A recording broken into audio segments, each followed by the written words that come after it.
Assalamualaikum warahmatullahi wabarakatuh. Waalaikumsalam warahmatullahi wabarakatuh. Alhamdulillah wa syukrulillah, wassalatu wassalamu ala rasulillah allazi la nabiyya ba'da. Syukur alhamdulillahi rabbil alamin. Kemudian salawat dan salam kepada Rasulullah sallallahu alaihi wasallam. Allahumma shalli wa sallim wa barik ala sayyidina Muhammad wa ala ali sayyidina Muhammad. Kaum bapak, kaum ibu, keluarga besar Rumah Sakit Zainab yang insya Allah semua kita dirahmati Allah Subhanahu wa Ta'ala. Amin ya rabbal alamin. Pagi ini kita berhimpun di musola ini dalam rangka bermudzakar, saling ingat mengingatkan sesama kita dalam majelis ilmu. Insya Allah kegiatan kita ini adalah kegiatan yang mulia dan fadilahnya sangat banyak sekali. Kata Rasul dalam hadisnya, "Man salaka tariqan yabtaghi bihi 'ilman sahalallahu lahu tariqan ilal jannah." Siapa yang menempuh jalan untuk mencari ilmu, Allah mudahkan jalan bagi dirinya untuk mendapatkan surga. Wa innal malaikata latad'u ajnihataha 'ala talabil 'ilmi ridha bima yasna'. Sesungguhnya orang yang mencari ilmu duduk di majelis ilmu seperti ini, Bapak Ibu sekalian, sepanjang mengharapkan ridha Allah. Jadi bukan setor wajah ya. Kalau setor wajah ke pimpinan tidak jadi dapat ini. Tapi kalau mengharapkan ridha Allah, duduk di majelis ilmu supaya menjadi seorang alim, orang yang berilmu, maka malaikat hadir bersama mereka yang duduk di majelis ilmu tersebut, mengembangkan sayap-sayapnya. Wa innal 'alim la yastaghfiru lahu man fis samawati wa man fil ardh hatta al-hitana fil ma'. Orang yang duduk di majelis ilmu agar kemudian dia menjadi alim, orang yang berilmu, sepanjang dia sabar mengikuti majelis ilmu, maka seluruh makhluk Allah yang ada di langit, yang ada di bumi, bahkan ikan yang ada di air mendoakan kepada Allah agar diampuni dosa-dosanya.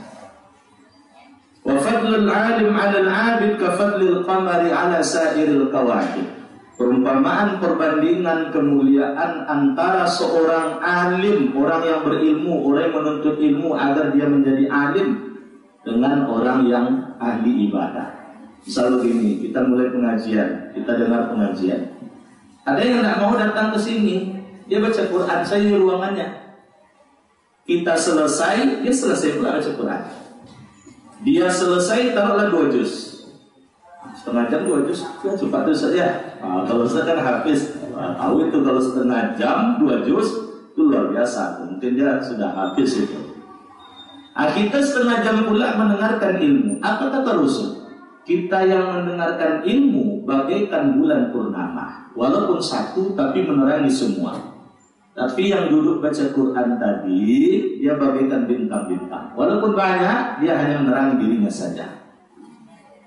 Wa innal ulama warasatul anbiya wa innamal anbiya lam yurisu dinar wa la dirhama wa innama warasul ilma faman akhazahu akhaza bihazin wafir. Jadi kata Rasul penutup hadis itu, sesungguhnya para ulama itu pewaris para nabi. Para nabi tidak mewariskan kekayaan dinar dan dirham. Para nabi mewariskan ilmu. Siapa yang mengambil warisan tersebut berarti dia mengambil bagian yang banyak. Jadi sengaja di awal pengajian hadis ini saya sampaikan supaya pengajian seperti ini dipertahankan dan dilanjutkan karena fadilahnya sangat besar. Pagi ini sedikit tausiah saya sampaikan. Ada satu ungkapan menarik dari Ali bin Abi Thalib. Ali bin Abi Thalib ini adalah sepupunya Rasul.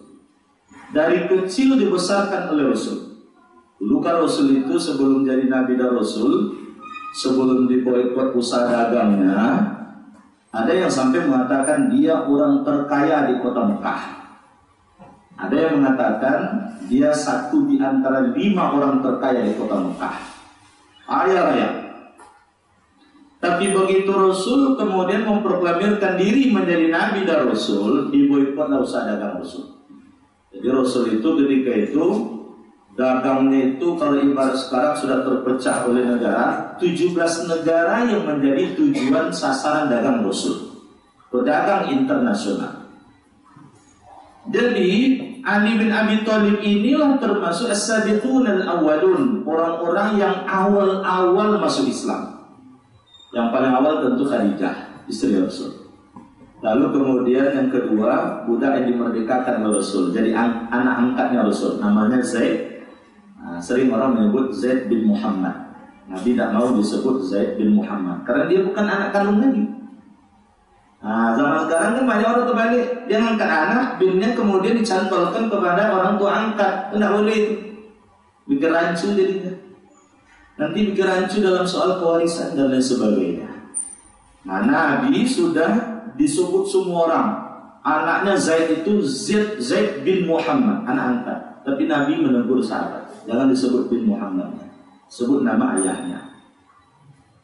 Lalu yang ketiga baru Ali bin Abi Thalib. Jadi Ali ini adalah sabiqun al-awwalun. Makanya banyak kalimat-kalimat dan nasihat Ali itu setelah dirujuk dari Al-Quran dan Sunnah, maka kalimat atau nasihat Ali itu menjadi bagian rujukan yang terpenting. Karena memang dari awal Islam itu sendiri disiarkan Ali sudah menjadi Muslim. Lebih dulu daripada Abu Bakar, lebih jauh lebih dulu daripada Utsman dan Umar bin Khattab.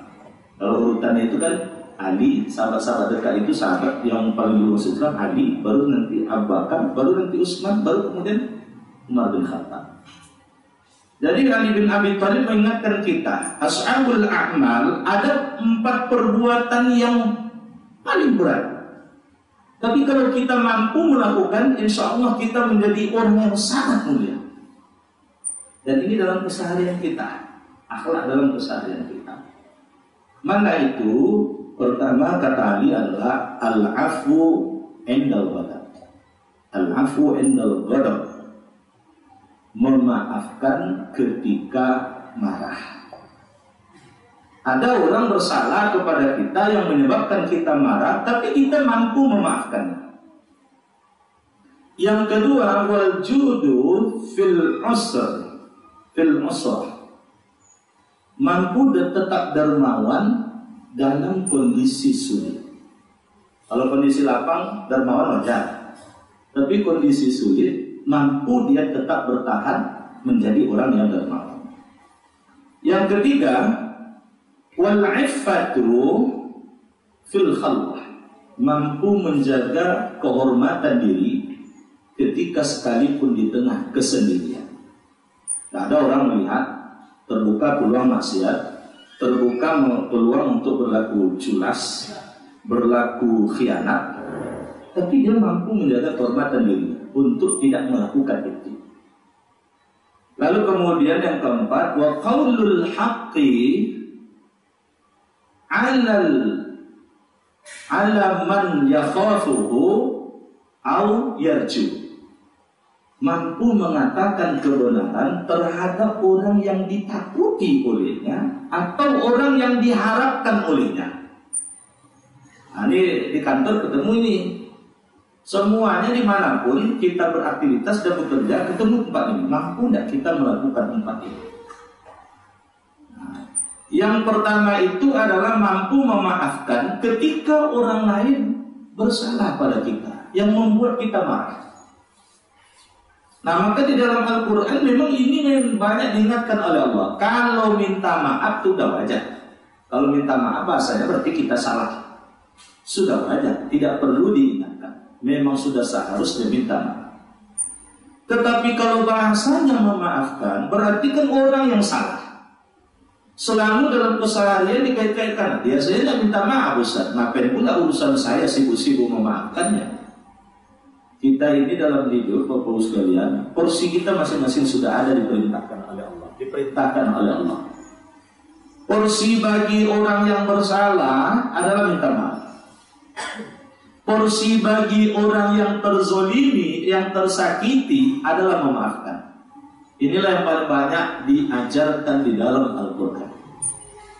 Satu waktu terjadilah cerita misalnya tentang fitnah terhadap Aisyah, istri Rasul.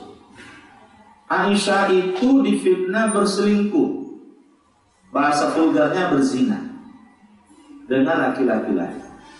Sebulan namanya hubungan Rasul dengan Aisyah merenggang karena fitnah itu meyakinkan betul. Sampai mohon maaf, singkat cerita, karena begitu meyakinkan sahabat, Ali, orang yang sangat dekat dengan Rasul, sudah menyarankan, ya Rasul, kalau memang itu benar terjadi, ceraikan Aisyah itu. Tapi Rasul tak mau. Sampai ada perintah dari Allah. Maka kemudian turunlah Quran surat An-Nur, surat ke-24. Itu kalau kita teliti mulai dari awal sebetulnya itu sampai ayat 24, itu membersihkan nama baik Aisyah dan mengajarkan kepada kita akhlak-akhlak mulia. Satu di antara ayat tersebut itu adalah ayat 22. Dan ini kasusnya kaitan dengan ayah Aisyah. Aisyah kan istri Rasul, ayahnya Abu Bakar. Abu Bakar ini tahu olehnya siapa biang kerok tukang fitnah anaknya atau istri Rasul tersebut. Biang keroknya itu satu di antaranya bernama Mistah. Mistah adalah kerabatnya Abu Bakar. Hidupnya miskin, biaya hidupnya ditanggung oleh Abu Bakar. Tapi dia pula yang memfitnah anaknya Abu Bakar, istri Rasul lagi. Saya tidak percaya, saya ataupun kita tidak ada yang tidak emosi itu kalau begitu. Begitu juga dengan Abu Bakar. Abu Bakar pun kemudian mengatakan, mulai hari ini tidak ada lagi nafkah untuk Mistah. Maka turunlah ayat ke-22 dari surat An-Nur tersebut. Wala ya'tali ulul fadli minkum was-sa'ah ayyu'tu ulil qurba wal masakin wal muhajirina wa fi sabilillah wal ya'fu wal yasfahu ala tuhibbuna an yaghfirallahu lakum wallahu ghafurur rahim. Wahai orang-orang kaya, wahai orang-orang yang memiliki kelapangan rezeki, jangan disebabkan karena kebencian kalian, kalian hentikan pemberian kalian terhadap orang yang sebelumnya kalian selalu memberi kepadanya. Nah, bagaikan Abu Bakar tadi kan selalu nafkah dikasih, nafkah dikasih, nafkah dikasih. Tapi karena kebencian, maka dihentikan. Sementara orang tersebut adalah kerabatmu sendiri. Nah, kan Mistah kerabatnya Abu Bakar. Dia adalah orang yang miskin, memang miskin. Dan dia juga adalah orang yang berhijrah di jalan Allah. Dia pun juga hijrah ke Madinah. Maka dua pesan Allah kepada Abu Bakar dan siapa saja yang peristiwanya mirip dengan Abu Bakar. Wal ya'fu wal yasfahu. Ala tuhibbuna an yaghfirallahu lakum wallahu ghafurur rahim. Maafkan olehmu, lapangkan hatimu. Tidakkah kamu menginginkan keampunan dari Allah, sedangkan Allah itu Maha Pengampun lagi Maha Penyayang. Nah, maka ini mengingatkan kita, maafkan, lapangkan hati. Ya, ada orang yang sudah maafkan, lisannya mengatakan saya sudah maafkan Ustaz, tapi ketemu saya malas lagi. Nah, berarti kan hatinya bermasalah. Nah, sementara hakikat al-afu yang kita terjemahkan dengan memaafkan tersebut, itu adalah menghapus. Jadi yang namanya orang memaafkan itu adalah orang yang dia telah menghapus memori dalam pikiran dan hatinya tentang keburukan orang tersebut, yang hanya tinggal hanya adalah memori keindahan. Jadi kalau ibaratnya, kalau kita ngisi minyak di SPBU, itu kan petugasnya selalu mulai dari nol ya Pak, mulai dari nol ya Bu. Nah, jadi kalau sudah memaafkan, mulai dari nol. Tidak ada lagi itu. Sudah selesai semuanya, kecuali utang piutang. Utang dengan maaf tidak bisa selesai. Datang pula misalnya kalau ada operasi di rumah sakit kita misalnya, datang dia minta maaf ya Bu ya, katanya. Ayah akan memaafkan, berarti utang selesai Bu ya, katanya. Itu tidak bisa itu. Utang ya utang, selesaikan, baru minta maaf. Sama minjam barang tapi tidak balik-balik. Pena dipinjam dari kawan tidak balik. Balikkan dulu penanya, baru minta maaf. Jangan dibalik, maaf dulu baru kemudian ikhlaskan yang sudah terlewat ibu ya. Tidak bisa itu. Pinjam duit misalnya, balikkan duitnya dulu, baru minta maaf.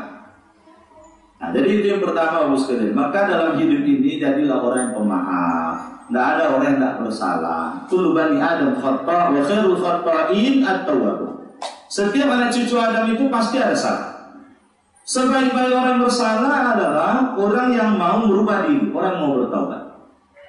Nah, kalau hari ini orang lain bersalah kepada kita, kita mampu memaafkannya. Satu saat ketika kita bersalah pada orang lain, orang lebih mudah memaafkan.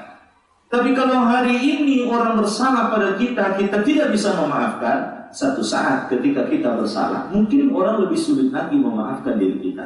Inilah sunnatullah berjalan, Bapak sekalian. Yang kedua, wal judu fil usrati, mampu dermawan sekalipun dalam keadaan sulit. Di dalam surah Ali Imran 134, Allah mengingatkan apa ciri orang bertakwa. Nomor satu itu disebutkan oleh Allah adalah alladzina yunfiquna fis sarra'i wad dharra, orang-orang yang mampu menginfakkan hartanya, mendermakan hartanya dalam keadaan lapang ataupun dalam keadaan sempit.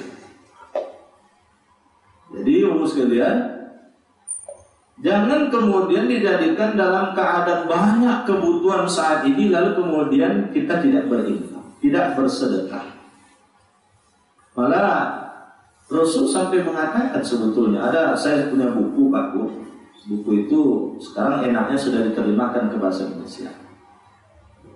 Kalau bahasa kitanya, ingin kaya bersedekah. Jadi dalam buku itu banyak ayat dan hadis.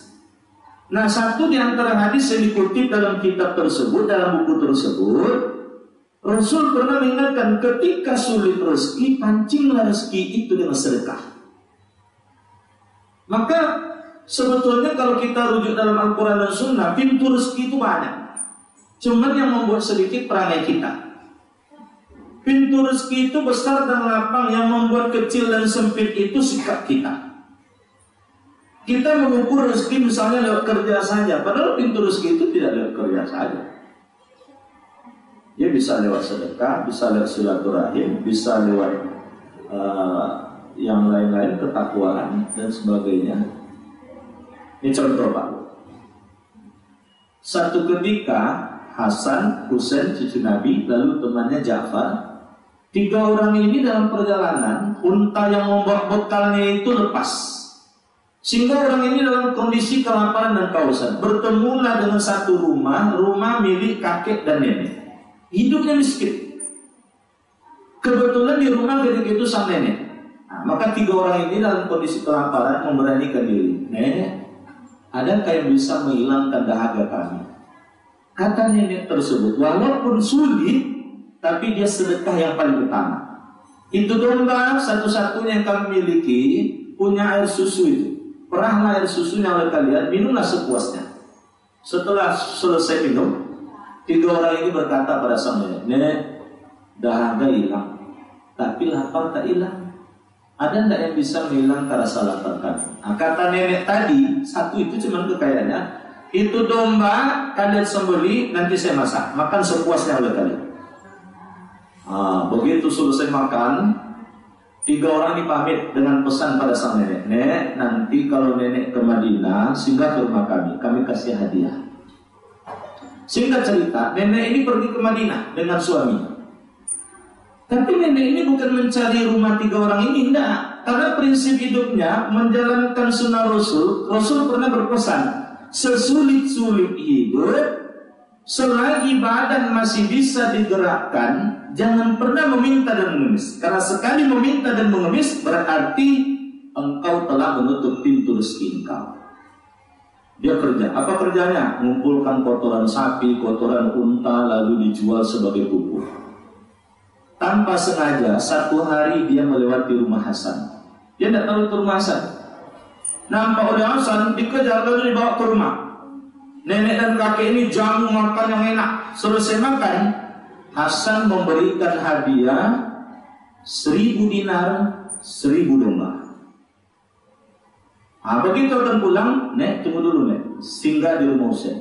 Husain memberi hadiah 1000 dinar, 1000 domba. 1 dinar itu berat emasnya 4,52 gram. Taruhlah sekitar 2,5 juta lah. 1000 dinar, nanti sampai bulangan hitunglah dengan kalkulator.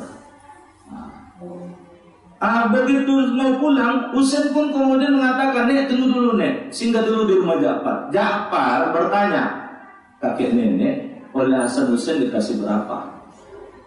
Dengan malu-malu akhirnya kakek nenek ini mengatakan masing-masing mereka memberi 1000 dinar, 1000 domba. Kalau begitu kata Ja'far, saya beri hadiah untuk nenek 2000 domba, 2000 dinar. Itu membawa uang emas 2000 dinar itu tidak terpikul oleh nenek tadi. Membawa 4000 domba, 4000 domba digaji oleh Hasan Husain dan Ja'far, diupah untuk mengawalnya. Coba hitung Pak, kerja apa yang bisa menghasilkan begitu? Hanya sedekahnya seekor domba, tapi sedekah yang utama. Tapi menghasilkan 4000 domba, 4000 dinar. 4000 dinar itu seumur hidup bisa dihidup. Apalagi kakek dan nenek, kalau hitung-hitungan umur matematika mungkin akan lama gitu. Jadi Bapak sekalian, jangan kita stres memikirkan rezeki itu, menggunakan logika saja. Buka pintu rezeki itu semuanya. Ini seperti ini silaturahim, membuka rezeki. Lalu kemudian tingkatkan ketakwaan. Allah sudah jamin itu, wa may yattaqillaha yaj'al lahu makhraja wa yarzuqhu min haitsu la yahtasib. Wa may yatawakkal 'ala Allah fa huwa hasbuh. Siapa yang bertakwa kepada Allah, Allah akan beri jalan keluar terhadap kesulitan hidupnya. Allah akan buka rezeki dari pintu-pintu yang tak terduga. Siapa yang bertawakal kepada Allah, maka Allah cukupi kebutuhannya.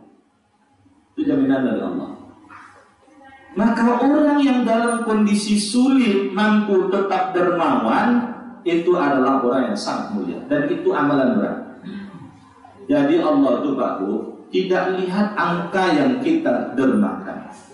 Yang dikaji itu adalah berapa persen yang kita keluarkan.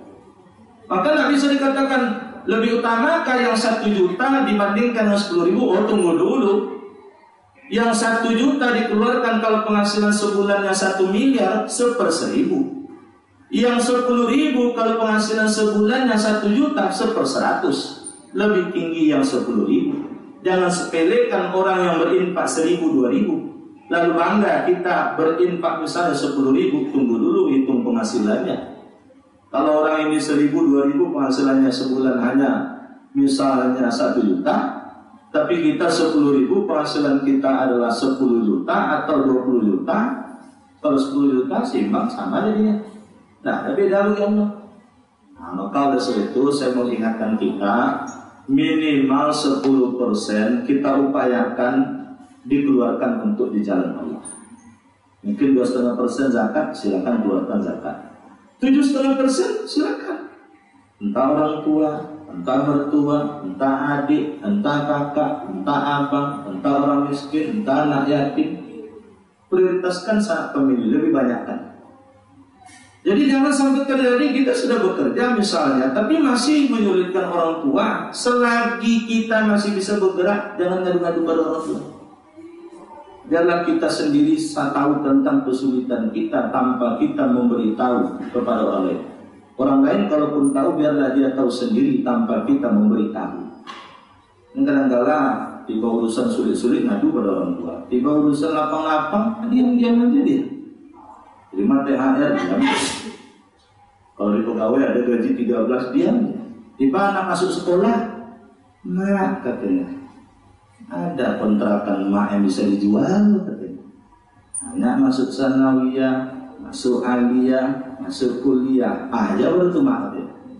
Lu yang lain lagi. Jadi balik pada kajian kita, kedermawan itu baik dalam keadaan lapang ataupun sempit tetap dijaga oleh kita. Ketiga, wal iffatu fil khalwah, mampu menjaga kehormatan diri sekalipun dalam kondisi sepi atau sendiri. Terbuka peluang untuk melakukan dosa, seperti Nabi Yusuf. Nabi Yusuf, dia seorang budak. Ketika itu dia budak. Dia seorang anak muda yang ideal curiosity-nya itu, rasa ingin tahu yang tinggi itu ada pada dirinya terhadap perbuatan yang belum pernah dicoba.